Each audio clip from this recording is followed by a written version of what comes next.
రేజన నాయకుడు ఒక పేద బలహీన వర్గాల ఎన్నో కులాలని అన్ని కులాల సమానమే సమానతత్వం తీసుకొచ్చిన మంచి విజన్ ఉన్న జగన్మోహన్ రెడ్డిని అలా గెలిపించుకోవడానికి 170 స్థానంలో గెలిపించుకునే ప్రతి నాయకుడు ఉన్నాడు.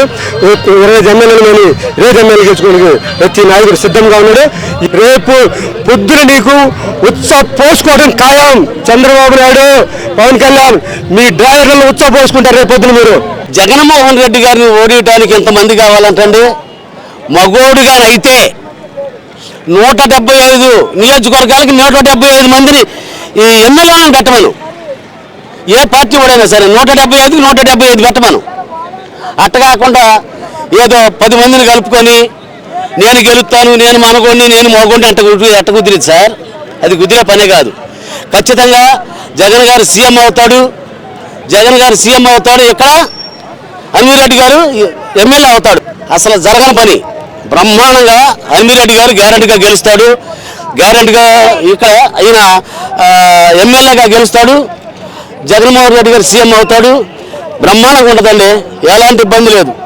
అది ఇంకా 3 పార్టీలు 30 పార్టీలు కలిసి వచ్చినా వాడు 1 సైడ్ అయిపోయింది. ఇంకా తిరుగులేదు జగన్కి. ఈసారి బంపర్ మెజార్టీ 2029 కూడా కన్ఫామ్ గా వచ్చేస్తాడు. తిరుగులేదు. ఇంకా పవన్ కళ్యాణ్ 24 సీట్ల కోసమే నానా కష్టాలు పడతా ఉన్నాడు. ఇంకా ఆయనకి చేసేది లేక ఇప్పుడు ఆడాడ తిరుగుతా ఉన్నాడు. దానికి మళ్ళీ వారాహి వాహనం ఒకటి 24 సీట్ల కోసం ఇంకా ఏదో చేస్తా ఉన్నాడు. ఆ చెప్పు ఈ చెప్పు వాళ్ళ కాళ్ళు చుట్టుకుంటా వేరేది అవసరంలే. సిద్ధం సభలోనే గెలిచిపోయాడు కాబట్టి పవన్ కళ్యాణ్ ఏమి వస్తాడు హూ అంటాడు. ఆయన నిండేది ఏమీ లేదు. ఏ సినిమానే ఏమన్నా ఎంత పెంచుకున్నాడు ఆయన. సీఎం అయితే ఒక ఎమ్మెల్యే అయితేనే చెప్పుకుంటున్నాడు ఆయన. అట్లేనా ఉండేదా? మేము అనంతపురం జిల్లా రాప్తాడు నియోజకవర్గం, తోపుదరి ప్రకాశ్ రెడ్డి మా ఎమ్మెల్యే గారు. అక్కడి నుండి వచ్చినాము. అంటే మాకు రాప్తాడు పరిస్థితి అంటే అది బలమైన 25 ఏళ్ళు వాళ్ళ రాజకీయవేత్తాడ. 2019 ఏమైంది? 26,700 మెజార్టీ వచ్చింది. ఈ రోజు 35,000 అవుతుంది ఇక్కడ. ఎందుకంటే అట్లా చేసినాం కాబట్టి అరాజకాలు లేవు, కబ్జాలు లేవు.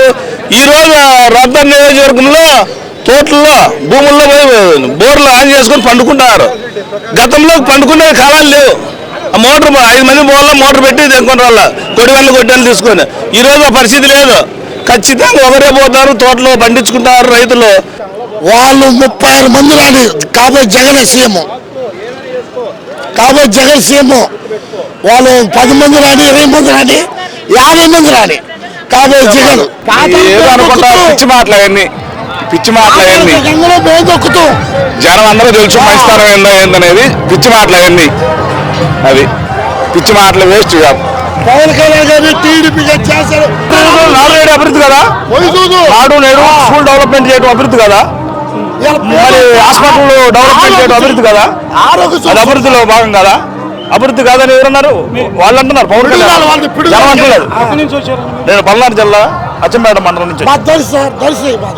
2014లో అదే నినాదంతో జాబ్ రావాలి, బాబు కావాలని అన్నారన్న. తీసుకొచ్చారు. ఏమి ఇచ్చిండు? ఏమి ఇలా. ఇప్పుడు వాలంటీర్లను ఎగతాళి చేస్తారన్న. 5,000, 6,000 జీతాలని. అదైనా జగన్మోహన్ రెడ్డి ఇస్తున్నారు. 5,000 వాళ్ళు ఇష్టపడే చేస్తారుగా, బలవంతంగా ఏం చేపించట్లేదుగా. స్వచ్ఛందంగా వాళ్ళే వస్తే చేసుకుంటున్నారు. కానీ దొక్కుతాడు. అసలు పాతాళం ఏమంటుందో తెలుసు ఆయనకి. ఏమైనా చదువుకున్నాడు ఆయన? 10 చదువుకున్నాడికి చరిత్రలు తెలుసా? 2 లక్షల పుస్తకాలు చదువుతా అంటాను. రాముడి సీత ఏమో తెలుసా ఆయనకి? భగవద్గీతలో ఏముండదో తెలుసా ఆయనకి? ఎందుకన్నా పవన్ కళ్యాణ్ గురించి ఎంత తక్కువ మాట్లాడుకుంటే అంత మంచిది. జనాలు ఆల్రెడీ డిసైడ్ అయ్యారు. 100% మళ్ళీ కూడా జగన్మోహన్ రెడ్డిని గెలిపిస్తారు. లాస్ట్ టైం విచిత్రంగా ఎవరు ఎక్స్పెక్ట్ చేయాల. ఈసారి అంతకు ముంచి భారతదేశమే వండర్ అయ్యేలాగా ఈసారి జగన్మోహన్ రెడ్డిని గెలిపించబోతున్నారు. ఏం నష్టం. ఇప్పుడు 2014లో 1% తేడాతో ఇదే 3 పార్టీలు కలిస్తే 1% తేడా జగన్మోహన్ రెడ్డి ఓడిపోయిండన్న. ఈసారి ఇన్ని పథకాలు ఇచ్చి 3 పార్టీలు గెలుస్తున్నాయి. ఇంతకుముందు ఈనాళ్ళు నమ్ముతారా? ఇన్ని పథకాలు చేసిన నమ్ముతారా?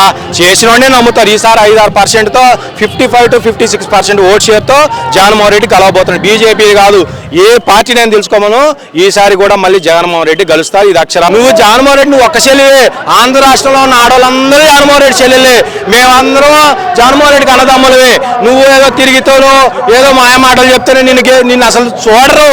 నువ్వు నీకు ఎలక్షన్ అయిపోయిన తర్వాత నిన్ను ఆ పిసిసి పదవి నుంచి కూడా తీసేసి ఇంకొకరు ఎవరినో పెడతారు. నువ్వు కాంగ్రెస్ పార్టీని నమ్మడానికి పోయినవా? నువ్వు కాంగ్రెస్ పార్టీ అంత నమ్మక ద్రోహం చేసింది మీ కుటుంబానికి. రాజశేఖర రెడ్డి మాకేం చేయరా, మీ కుటుంబానికి చేసింది. మాకేం రూపాయి ఉపయోగం లేకపోయినా కూడా జగన్మోహన్ రెడ్డికి అండగా ఉన్నాం, మీ కుటుంబానికి అండగా ఉన్నాం. నువ్వు మోసం చేసిపోతావా? నీకు ఈ ఎలక్షన్ అయిపోయిన తర్వాత నీవు అనేది ఇంటికి ఇంకా 10 మంది యాక్చువల్గా అక్కడ 3 పార్టీలు ఉన్నాయి కాబట్టి ముగ్గురే కలిశారు. ఒక 5-6 పార్టీలు ఉంటే 5-6 కలిసేవాళ్ళు. జగన్ ఎలా వస్తాడు తెలుసుగా, చెప్పాల్సిన అవసరం లేదు. ఎవరికి చెప్పాల్సిన అవసరం లేదు. విజిబుల్స్ లో ప్రతి ఒక్కటి అందరు కనపడుతుంది. వచ్చింది కదా 14లో వచ్చింది కదా బాబు వస్తే 2014లో జాబ్ వస్తే బాబు వచ్చిన పదవులు తీసుకొచ్చింది 2014లో. ఎన్ని జాబులు ఇచ్చారనేది అందరికీ తెలుసు.